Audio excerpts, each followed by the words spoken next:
Yeah, dude. I tell you right now, the second I would drink, I would be like, "Oh, I still got it." And when I didn't realize I had my fastball, I'd be very upset that I drank it. Yeah. When I realized I couldn't go the way I used to, I'd be like, "This was stupid. This was a fucking waste."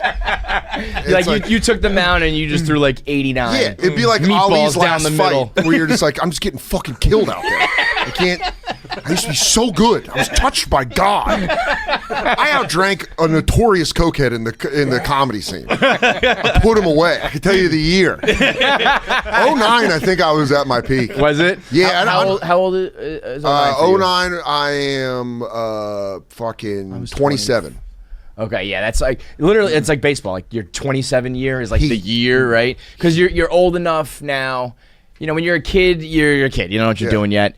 And then you get out of college and you start to really hone, because you also start drinking more things, different brands, better liquor. By the time you're 27, you've had everything from like Four Loko to fucking 1490, whatever it is. You know? You've done it all. Yeah, you have your brand and you know what you can go with. Yeah, and you're young enough but not old. All of it's perfect. I specifically, but here's the deal with me is I'm the son of alcoholics and raised in Colorado. So I was like, Colorado. Oh, the altitude, dude. I was like Conan on that wheel.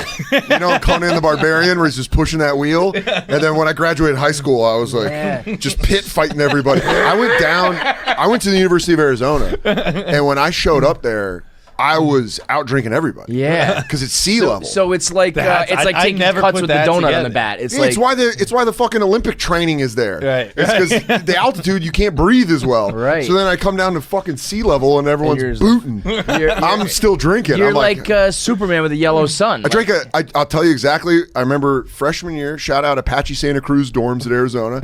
I drank a liter of Captain Morgan's by myself. And that made me puke. A liter, Jesus! A big fucking boy, right? Like bigger than it's the size up from a fifth. It's like the handle. It's like it's in between a 175 and a fifth. That's a lot. Oh, Jesus! And I did it with Dr. Pepper at Captain Morgan, and I was just like, and I knew I was like, that's my limit. Yeah, that's where I'm at. And then you just get into your 20s, especially living in New York. This city, you drink so much. This city's built for alcoholics. Yes, because you walk outside and you're like, it's you not can get home. Arizona, you go out, put your hand up, you wake up in the desert. What the fuck? You're like digging yourself out of a hole. You're like, what the fuck? New York, you're like, I think I took a cab home last night. Dude, New York, you definitely can party. Like you can go to clubs and shit. Obviously, there's a whole scene where you can. That's weak. But yeah, like there's partying and there's drinking. The only thing there's just so many like Irish pubs. That's the one. Yeah. McCaffrey and Burke in Queens on 30th Avenue in Astoria is one. Yeah, you know it? Yeah. Oh yeah. Dude, that was my place. That's a drinking bar. When I first moved here, I saw on the news like somebody got stabbed with a knife here, and I'm like, that's. You want to know what was one of the most baller moments of my life? As I went through a bad breakup when I was like 24.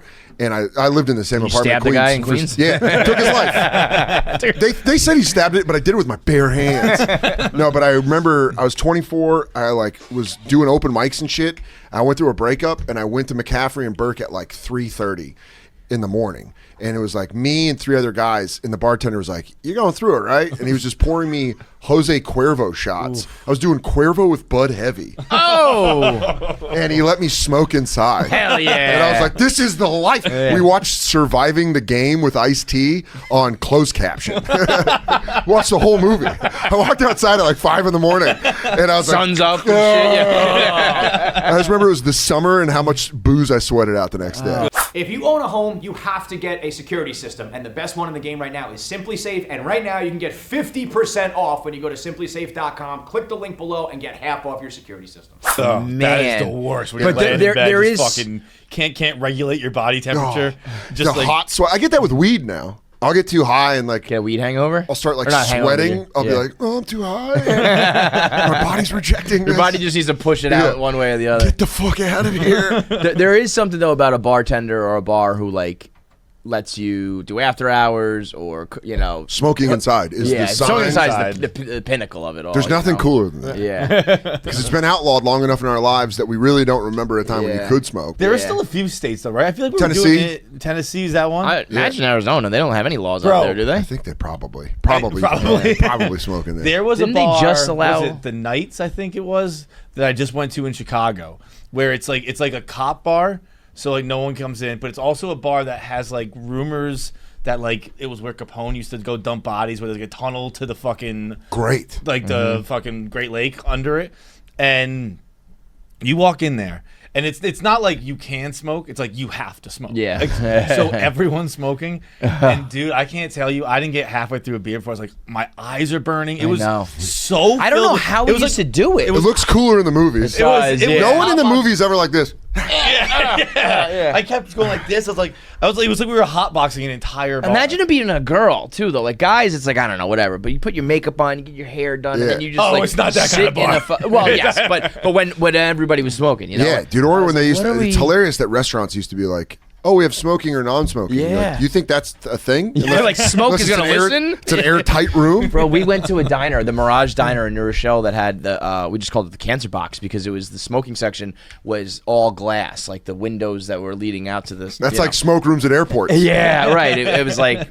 we didn't even smoke, but we were like, send me in there. Fuck yeah. I remember the bar was so filled with smoke. Recently, I went home drunk and I was so shit faced. I decided to get in the tub, and I was the way this bathroom. That's how people die. You know that, right? yes. You can't get you can't do drunken I took a bath bath. shit faced at like 15, and the way it was. Dude, I love that you become a mom that's just had too much. Yeah, like I was gonna light a candle and I just read need a book. me night.